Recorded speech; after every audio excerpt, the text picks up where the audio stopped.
prevent this from happening is one of the highest priorities for the American military. And the military's solution to finding improvised explosive devices, or IEDs, may just start here at a kennel in Laconia, Tennessee. They have spent $19 billion since 2004 on technology to counter IEDs, and they've found that they can find 50% of the IEDs with technology.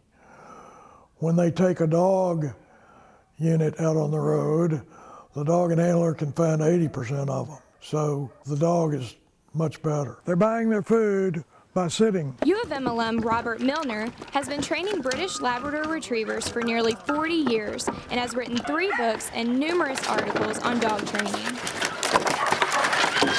But operating duck-kill kennels is just the latest chapter in a career that, since he graduated from the U of M, has been highlighted by serving active and reserve duty in the Air Force for 26 years and being one of the driving forces behind Super Terminal Memphis, a 1,000-acre intermodal rail terminal near President's Island. Sit on this platform. And by applying some of the psychology he learned at the U of M, he has been able to cut the dog's training time by 2/3 and increase their effectiveness. I learned that training model, which is B.F. Skinner operant conditioning reward training, and taught the dog handlers how to do it, and got it down to 6 months to get them trained. So it was an easy to learn model as well as an effective one. Instead of using methods that punish the dogs for doing something wrong, Milner's way rewards the dogs for doing the right thing, starting nearly from birth. The first thing we do with puppies, and when we feed adult dogs, they always must sit and wait in order to buy their food. And this simply reinforcing their self-control. That is the essence of dog training right there.